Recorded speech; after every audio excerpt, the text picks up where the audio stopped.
Last thing I want to ask about is this conversation about war crimes. I haven't wanted to go too far with this because there's not been a bombing yet. We don't know what the next 24 hours will bring. But here's Senator Richard Blumenthal of Connecticut talking to us on CNN on Monday about whether or not these specific threats that are talking about bridges, power plants, et cetera, are orienting us towards a war crime. The clear answer is yes. It would be a war crime. And that's why it is so important for Congress now to establish accountability, say no to this war by passing the War Powers Resolution, say no to additional spending. And my Republican colleagues, maybe for the first time in any Trump administration, should show some spine and stand up in a moment of national crisis. By the way, that's another clock that's ticking, at least theoretically, the War Powers Resolution Act. I mean, it is at the end of this month. He does have a duty to go to Congress and get some kind of authorization. So on the war crime issue, I mean, I think General Anderson was pretty clear about earlier in the show, if a bridge has actual military purposes, it is okay to attack it. If it doesn't, then it is not. Then right. It is So a plan to bomb every bridge. No, that would be, I mean, this bridge here, presumably the one that what they did attack, must have had some military application. I don't think the U.S. military wants to get involved in war crimes. So, but every military action has a day after. That is the thing. And whether or not you've planned for that day after is the big question right now. Well, absolutely. I mean, that's what happened with us in Iraq. But going back to your thing, I think the war powers, and I couldn't get the date out when we were talking about it earlier, but it is the end of this month, and I think that there's no way he's going to be able to get enough support in Congress to ever get the War Powers Act passed. So I think, the deadline forces the conversation. Yeah, and I think he has 2 weeks left, but it could be until the end of the month. And we're in the middle of a recess. The House and the Senate are not in Washington. They're back in their home states and districts. They're hearing from their constituents about prices and other things, and they are getting more and more antsy about it. It does mean that they don't have to answer day to day for what the president is saying and doing, and won't have to this week. But they will be back next week, and that's when the pressure changes about this. I have heard that overnight the IDF issued an urgent warning for Iranians to stay away from trains and railways. CNN reporting showing that Israel has approved an updated list of energy and infrastructure targets, and that basically they're waiting on Trump's decision on the next steps. And we also heard Trump talking about a plan about bridges. Is this part of the war games? Meaning, did people sort of model out what it would mean to go after Iran more broadly? Well, we would not be going after bridges that had civilian applications, only if they had military connection somehow, because otherwise it would be a war crime. Water desalination plants, civilian target, a war crime. Power plants, probably civilian targets, unless they supported some kind of a military installation, probably a war crime. So it would be a very, very difficult thing for American soldiers to be faced to make it, to try to obey what would be essentially an illegal order, as Senator Kelly and his colleagues did a couple months ago. Yeah, I'm glad you're bringing this up because we have heard it so much. I want to play the U.S. Secretary General, the Secretary General of the UN, who was asked about the potential for violations of international law. And I'll have you guys react when we come out of it. I think whether something is a crime or not a crime would have to be decided by a court. But any attack on civilian infrastructure is a violation of international law, and a very clear one. So, spokesperson for the Secretary General, is it too soon to be talking this way? The president keeps saying it, right? That's why we're talking about it. He said over and over again yesterday at that press conference that power plants, bridges are on the target list. He said he'd destroy the whole country, that the Iranian people would be willing to suffer for it. And those are the things that, look, I'm not a lawyer, certainly not an international lawyer, but there is a pretty clear line in international law. Yeah, that's your cue. Is the line that clear? Very clear. I mean, you cannot attack those kind of targets. But every target needs to be evaluated, and that's one of the things that we have legal opinions. We have staff, judge, advocate, lawyers that are a part of every decision, and they have to first look at and make a recommendation to the commander, the actual authority that makes a decision. Every single target gets evaluated whether or not it's an appropriate military target. If it's not an appropriate military target, to attack it would be a war crime. You mentioned that video that had Senator Kelly and the others in it.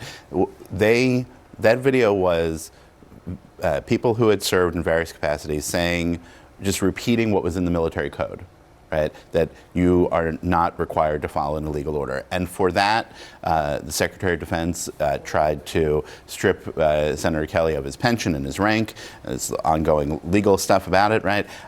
And saying this would never happen. The president is talking about it happening. Tucker Carlson is not certainly somebody who tends to be, certainly in recent years, the arbiter of somebody who is stable and, accurate in the way that they approach the world. And yet, it is, I think, important in this moment to play what he said in reaction to the series of threats we've heard from the president in the last 48 hours or so with regard to Iran. It is vile on every level. It begins with a promise to use the U.S. military, our military, to destroy civilian infrastructure in another country, which is to say to commit a war crime, a moral crime against the people of the country. Those people who are in direct contact with the president need to say, no, I'll resign. I'll do whatever I can do legally to stop this because this is insane. And if given the order, I'm not carrying it out. Now, the president talked to the New York Post this morning, responding by calling Tucker a low IQ person who has no idea what's going on. I think it was really instructive, and this has actually often been the case over the course of the last 6 weeks. As you're listening to administration officials talk about plans or talk about strategies, is listening to General Dan Kane, the chairman of the Joint Chiefs of Staff, where he kind of walks through in very methodical and in some ways technocratic and logistical detail, kind of how the military operation is running and what their goals are, what their objectives are, and perhaps what is still to be determined. And he was asked a question recently about basically, is this something you can do? This would constitute a war crime. How do you actually think through this if this order is given? And he gave an answer that did not directly address what the president has threatened repeatedly over and over again, but made very clear that the U.S. military has ethical and moral restrictions in terms of how they operate. They have lawyers that are overseeing all of their targeting packages and the strikes that they carry out. And that would be something that they would hew to, as they always do, based on how the U.S. military operates. I think that's a notable response, not because he was running up against what the president was saying or objecting to what the president was saying, but just that the military has a way of doing things that involves lawyers and legal responsibilities, and the idea that they would diverge from that. The chairman was saying explicitly that's not how it works. We'll see. The president we shouldn't give a pass to a president who's continually threatening to commit what constitutes war crimes as part of his threats. But I think I often turn to what the military officials are saying when you're trying to get an understanding of, like, okay, what's real here and what's actually taking place versus what's the kind of hyperbolic rhetoric. That's true, except that in this country, the commander-in-chief is intentionally a civilian. Yes, and 100%. It's it would be, I hope and pray you don't get to the moment where the commander-in-chief orders something where the U.S. military has to say, that's not legal, we can't do this. Are you concerned that your threat to bomb power plants and bridges amount to war crimes? No. I hope I don't have to do it. Are there certain kinds of civilian targets, though? I'm thinking schools I don't want to or tell you hospitals that. you I don't want to tell you that. Well, joining us now is legal scholar Adil Hoque, who is one of over 100 signatories on a letter which states U.S. actions in Iran do violate international law. It's good to have you. When you hear Donald Trump threaten a whole civilization will die tonight, which is what he posted a couple of hours ago after threatening to essentially blow up the entire country and all its civilian infrastructure, are those war crimes, even if some of those targets have a dual use for the military and civilians? Yes. So it appears that President Trump intends to harm civilians and to use the threat of civilian harm as a method of coercing Iran's government into conceding in negotiations. And this is illegal. Civilian infrastructure are first and foremost civilian objects. They are often indispensable to civilian survival. And it's important to remember that in a modern society, all sorts of objects are interconnected, and there may be some trivial military use. That alone does not justify a strike on an object like electrical infrastructure, which is primarily for the benefit of civilians and has only a tenuous connection with military operations. Okay, that's understood. At the same time, Iran calling on its young people to form human chains around its power plants. We are beginning to see pictures of that, and those are on our screens as you and I speak. Would that amount to using people and kids at that as human shields, and would that be illegal under international law? So it is illegal to use civilians as human shields of a military objective. So if some of these sites were in fact military objectives, it would be illegal to use civilians to shield them. Many of these sites do not appear to be military objectives. They appear to be civilian objects. There is a separate question, though, about whether Iran is wrong to put civilians in harm's way, given that the United States does not appear to be conducting itself or planning to conduct itself in a lawful manner, and maybe intending to strike civilian objects regardless of the law. You're suggesting that that excuses the Iranians?